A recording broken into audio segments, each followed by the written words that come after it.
नमस्कार, sports our के इस खास वीडियो में आपका स्वागत है। इस वीडियो में बात करेंगे यशस्वी जायसवाल की। जी हां, जिनका कैच ड्रॉप करना पूरी टीम इंडिया पे भारी पड़ गई और इसके बाद सवाल ना सिर्फ यशस्वी जायसवाल के ऊपर उठ रहे हैं बल्कि टीम इंडिया के फील्डिंग कोच टी दिलीप के ऊपर भी उठने शुरू हो गए हैं। जी हां, सवाल उठ रहे हैं कि आखिर टीम इंडिया के फील्डिंग कोच कर क्या रहे हैं जब यशस्वी जायसवाल इस तरीके की गलती कर रहे हैं। एक ही मैच में नहीं बल्कि एक मैच की दोनों पारियों में अगर एक पारी में इस तरीके की गलती होती तो समझा जा सकता था, लेकिन लीड्स टेस्ट के दोनों पारियों में वही गलती यशस्वी जायसवाल की तरफ से। कुछ तस्वीर आपके सामने चल रही होगी, उसे देखिएगा आप। आज की तस्वीर नहीं है, पहले भी यशस्वी के साथ इस तरीके की चीजें जो है हो चुकी है। रोहित शर्मा की कप्तानी में भी, अजिंक्य रहाणे की कप्तानी में भी। हमारे साथ इसी वीडियो में इसी पूरे मुद्दे पे बात करने के लिए केशव मौजूद है। केशव, यशस्वी जायसवाल जिस तरीके की गलती कर रहे हैं और ये जो है पहले भी रोहित शर्मा और अजिंक्य रहाणे की कप्तानी में ऐसा हो चुका है, ये लोग भी हरका चुके हैं यशस्वी को। इसके लिए क्या लगता है आपको, इनके करियर पे ये गलती भारी पड़ जाएगी क्या आने वाले दिनों में? देखिए, जिस तरीके से लीग टेस्ट हारी टीम इंडिया, उसके बाद सवाल उठ रहे हैं कि टीम इंडिया का जो कह सकते हैं फील्डिंग का स्टैंडर्ड या पैरामीटर था वो काफी हाई हो गया था। टीम इंडिया की बल्लेबाजी जितनी अच्छी थी उतनी ही अच्छी कह सकते हैं कि फील्डिंग भी थी, खास करके विराट कोहली और महेंद्र सिंह धोनी के दौर में वो इससे कोई भी कॉम्प्रोमाइज नहीं करते। पहले युवराज सिंह और मोहम्मद कैफ से लेकर के आज अगर हम विराट कोहली और तमाम रविंद्र जडेजा की फील्डिंग की बात कर रहे हैं तो एक लंबा दौर टीम इंडिया ने देखा है। तो उसकी तारीफ जितनी होती थी उतनी ही कह सकते हैं टीम इंडिया के लिए एक तरीके से धब्बा कह लें ये लीग टेस्ट में फील्डिंग रही है, और खास करके यशस्वी जायसवाल की। जो सोशल मीडिया पे वीडियोस वायरल हो रहे हैं उसमें साफ दिख रहा है कि ये आपको वहां पे पिछले सीजन में भी बीजीटी में इनका प्रदर्शन कुछ बेहतर नहीं रहा था, खास करके फील्डिंग के लिहाज से। उसके बाद जब इंग्लैंड में गए हैं, ओवरसीज गए हैं, तो वहां भी कुछ प्रदर्शन इनका अच्छा नहीं है। खास करके डोमेस्टिक में भी जब ये मुंबई के लिए खेला करते थे तो वहां भी इनका फील्डिंग का कह सकते हैं जो डिसिप्लिन है, फील्डिंग का जो पैरामीटर है वो भी सही नहीं था। तो कप्तान रोहित शर्मा जब थे तो उन्होंने भी इनको डांट पिलाई थी और कहा जा रहा है कि जो अजिंक्य रहाणे जो मुंबई के कप्तान भी हैं उनके साथ जो इनका विवाद हुआ था जब इन्होंने उनकी किट पे लात मार करके बाहर चले गए थे, इसी वजह से कह सकते हैं इनको मुंबई भी छोड़नी पड़ी। अपॉर्चुनिटीज अपनी जगह है कि गोवा के कप्तान बन सकते हैं, बनाया जाएगा, इनको लीड करेंगे, लेकिन जो कप्तान अजिंक्य रहाणे से जो इनका विवाद हुआ था उसकी मेन वजह थी कि इनका जो फील्डिंग था वो अच्छा नहीं था, लगातार कैच छोड़ रहे थे। इस वजह से कह सकते हैं फ्यूरियस वे में इनको हरका करके बाहर किया गया था मैदान से। इस वजह से वो इन्होंने खुद के ईगो पे ले लिया। अब बाद में ये देखा गया कि किस तरीके से वो विवाद इनको एक तरीके से मुंबई छोड़ने में मजबूर कर दिया गया। लेकिन सब सवाल ये उठ रहा है ना, चलिए यशस्वी इस तरीके की गलती कर रहे हैं तो ग्राउंड पे जो है उस वक्त कप्तान जो भी टीम इंडिया का रहेगा वो कप्तान की जिम्मेदारी जाके उन्हें बताना, उन्हें किस तरीके से गलतियों पे काम करना ये बताना। लेकिन इसके अलावा जो फील्डिंग कोच है जिनके ऊपर मेन पूरी जिम्मेदारी होती है इस चीज की कि अगर कोई खिलाड़ी फील्डिंग में कमजोर है या एक ही गलती बार बार कर रहा है, हर दौरे पे कर रहा है, हर सीरीज में कर रहा है, तो उन गलतियों को सुधारा जाए, देखा जाए कि जो उन्होंने काम किया उस खिलाड़ी के ऊपर वो कितना काम असर हो पाया उस काम का या नहीं हुआ। टी दिलीप क्या कर रहे हैं? देखिए, टी दिलीप को एक्सटेंशन दिया गया था। जब बीजीटी के बाद टीम इंडिया आई थी, कह सकते हैं भारत आई, उसके बाद 11 जनवरी की रिव्यू मीटिंग हुआ था। उसमें कहा गया था कोई भी सपोर्ट स्टाफ का 3 साल से ज्यादा कह सकते हैं कार्यकाल नहीं होगा, क्योंकि ये होता है ना कि जम जाते हैं फिर अपनी जगह नहीं छोड़ते हैं। टी दिलीप का प्रदर्शन काफी अच्छा रहा है, देखिए आपको एक्सेप्ट करना पड़ेगा, लेकिन क्या उन सवाल ये उठता है टी दिलीप का कि आपका काम सिर्फ किसी ने अच्छी कैच लिया है तो उसको मेडल देने भर तक है? क्या वनडे में आपका सिर्फ फील्डिंग का काम है? क्या टीम इंडिया के लिए आपको टेस्ट में कोई काम नहीं है? वो भी उस खिलाड़ी के ऊपर आपने क्या काम किया, क्या प्रदर्शन, क्या डेवलपमेंट है आपका जो लगातार कैच छोड़ रहा है, टीम इंडिया की हार की वजह बन रहा है।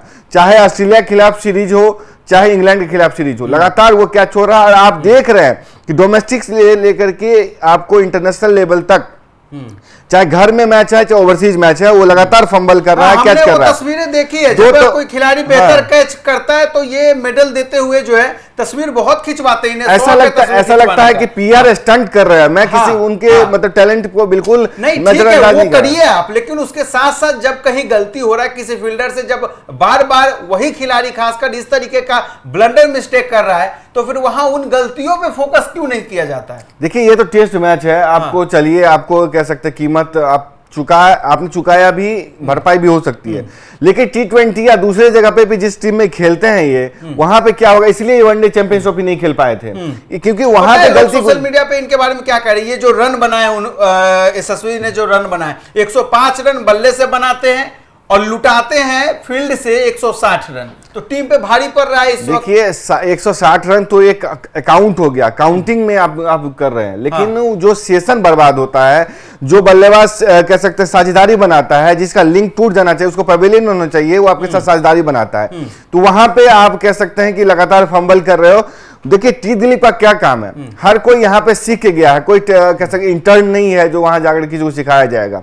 कप्तान उसको मोटिवेशन दे सकता है, कभी कभार बैक भी कर सकता है, और वैसे में जो कप्तान कह सकते हैं गिल हैं, वो खुद यंग कप्तान है, तो वो कैसे सिखाएंगे। एक बात यहाँ पे जिम्मेदारी बनती थी कोच की, उसके बाद टी दिलीप की मेन जिम्मेदारी बनती है कि इनको आप सिखाएं, क्योंकि T20 भी खेलते हैं, इनको सिखाएं कि क्या कहते हैं कैच क्या कैसे करना है, नहीं करना है। अब और जहां वो फंबल कर रहे हैं तो उनको बताना है कि इनको किस जगह पे रखना है। आप देखिए ना, आज के इस दौर में इतना कंपटीशन टीम के अंदर है, और ना सिर्फ आपको टीम में प्लेइंग 11 में जगह बनाने के लिए ना सिर्फ अच्छी बल्लेबाजी करने की जरूरत है, अगर आप बैट्समैन हैं तो बल्लेबाजी के साथ साथ आपको फील्ड में भी अपना योगदान देना होगा। हर चीज नोटिस होता है, हर चीज पे पॉइंट मिलता है, सब कुछ देखा जाता है। तो चाहे यशस्वी कितना भी रन कर ले, अगर यशस्वी इसी तरीके की गलती फील्ड पे करते रहेंगे तो कैसे वो दिन दूर नहीं है जब अपनी फील्डिंग की वजह से इन्हें टीम से बाहर कर दिया जाए। बिल्कुल, देखिए पहले फिटनेस वजह बना करता था, फिटनेस की वजह से कई लोग बाहर जाए। सौरभ गांगुली, आईपीएल नहीं है, इंपैक्ट प्लेयर का यहाँ रूल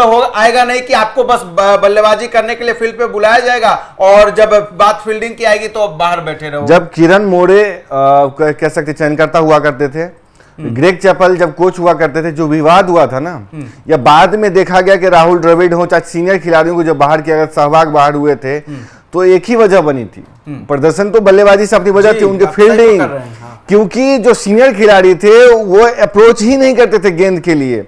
आपको देखिए लीग टेस्ट में जब करुण नायर को आउट किया गया था, तो आप देखिए पहली पारी की बात कर रहा हूं, जब वो 0 पे आउट हुए थे, डक पे आउट हुए थे, तो वहां पे मतलब देखने वाली बात थी किस तरीके से एक असंभव कैच को असंभव बनाया गया। दोनों टीमें बराबरी पर थी, बस 2 पैरामीटर पे कह लें कि भारतीय टीम पिछड़ गई।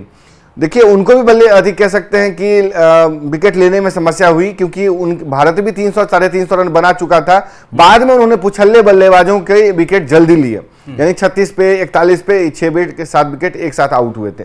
तो दोनों टीमें सेम पैरामीटर पे थी, सेम टैलेंट के साथ, सेम एग्रेशन के साथ खेल रही थी, लेकिन भारत पिछड़ गया एक फील्डिंग में, जहां पे 7 कह सकते हैं कि 7 से 10 कैच कहा जा रहा है कि ड्रॉप हुआ, जिसमें से अकेले 2-3 तो इन्होंने छोड़े थे जो कि क्रूशियल नोट पे थे। उसके बाद भारतीय टीम के पुछल्ले बल्लेबाज अर्ली ऑन आउट हो गए, उसकी निशानदेही माइकल नासिर हुसैन भी कर रहे थे कि अगर भारतीय टीम बैटिंग ऑलराउंडर, जो हम लोग टीम बना रहे थे अभिषेक, तो आपको याद होगा कि हम वाशिंगटन सुंदर की तरफ जा रहे थे। क्यों जा रहे थे? एक बतौर बल्लेबाज की तरफ खेलते, अगर वहां पे होते जडेजा के साथ दे सकते थे और एक साझेदारी होती थी, मैच का नतीजा कुछ और होता, क्योंकि अक्षर पटेल जब आपको साथ खेला करते थे, जडेजा हैं, उसके बाद आप कह लें कि वाशिंगटन सुंदर है, ये तमाम ऐसे खिलाड़ी हैं जो आपको बतौर स्पिनिंग ऑलराउंडर के तौर पर खेलते हैं। तो यहाँ पे मैं ये कहना चाह रहा हूँ कि यशस्वी जायसवाल अगर अपने फील्डिंग में सुधार नहीं करते हैं तो इनकी बड़ी वजह बनेगी जो फिटनेस नहीं। फिर भी ऑलराउंडर के पास तो चलिए उनके पास 3 तरह की चीजें हैं ना, बैटिंग, बॉलिंग, फील्डिंग। कहीं एक जगह अगर गलती हो रहा है, बाकी 2 चीजों से वो उसे छिपा सकते हैं, वो जो है उस पे जो है पर्दा लगा सकते हैं। देखिए जैसे कि विकेट, एक बैट्समैन के लिए तो बैटिंग के अलावा तो दूसरा उसके लिए जो कुछ रहता है वो फील्डिंग ही है। जितने अच्छे विकेट कीपर थे वृद्धिमान साहब, वो उतने अच्छे बल्लेबाज नहीं थे। उनके करियर का अंत हुआ उसी वजह से, क्योंकि अगर बैटिंग के तौर पे ही देखें, विकेट कीपिंग के तौर पे ही देखें, धोनी ऑलरेडी मौजूद थे, कप्तान भी थे, बल्लेबाजी भी करते थे। अगर वो धोनी से अच्छे बल्लेबाज होते प्लस विकेट कीपिंग भी उसी का रहते, तो धोनी के रहते हुए भी टीम में आते। आज के राहुल है कि नहीं है, तो मतलब ऋषभ पंत को देखिए टीम में जगह नहीं बनती थी, लेकिन बतौर विकेट कीपर बल्लेबाज के तौर पर लिया गया। ऐसे में अगर समझिए कि अगर देखिए अश्विन जैसे सीनियर खिलाड़ी के होते हुए भी वाशिंगटन सुंदर को जगह दिया गया, बट दोनों की स्पिनिंग एक जैसी थी, लेकिन बल्लेबाजी बेहतर आपको वाशिंगटन सुंदर कर रहे थे, प्लस यंग भी थे, इसीलिए उनको संन्यास लेना पड़ा। अगर यशस्वी जायसवाल का अभी उम्र है, युवा खिलाड़ी हैं, अगर फील्डिंग में बदलाव नहीं करते हैं तो उनकी भी कह सकते हैं कि छुट्टी हो जाएगी। कमी नहीं है, ओपनर्स की कमी नहीं है। अभी इस स्क्वाड में ऐसा लग रहा था कि उनकी जगह नहीं बन रही है। क्योंकि अगर वो खेलते हैं तो कह लें कि करुण नायर को इनकी वजह से नीचे जाना पड़ रहा है। अगर ये ऊपर आते हैं तो कह सकते हैं इनकी जगह छुट्टी हो जाएगी, ध्रुव जरा एंट्री कर लेंगे, क्योंकि ओपनर्स की कमी नहीं है। ईशान के जो साई सुदर्शन है, गिल है, ओपनिंग कर सकते हैं, केएल राहुल ओपनिंग कर सकते हैं, तमाम लोग हैं। करुण नायर को चौथे डाउन पे भेजा जा सकता है, पंत अपनी पांच में डाउन पे रहेंगे। ऐसे में अगर ये फील्डिंग नहीं सुधार करते तो इनके करियर पे है ही, लेकिन सबसे बड़ा साख पे बट्टा जो है टी दिलीप के लग रहा है, जो लगातार मेडल बांटते हैं, लेकिन मेडल के साथ साथ इनको एक तरीके से और सफलता का मेडल भी उनके पहना दिया जाना चाहिए। तो देखिए, जायसवाल के साथ साथ एक बड़ा सवाल इस वक्त इनके कोच, फील्डिंग कोच भारतीय टीम के अभिषेक नायर को तो हटाया गया था ना।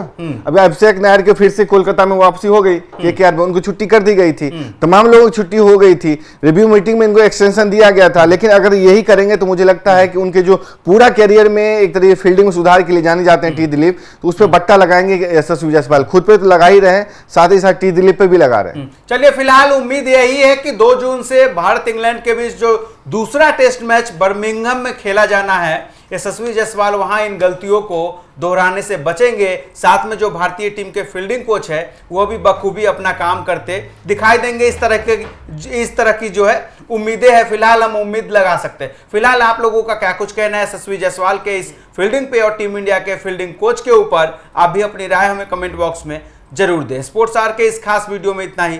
धन्यवाद।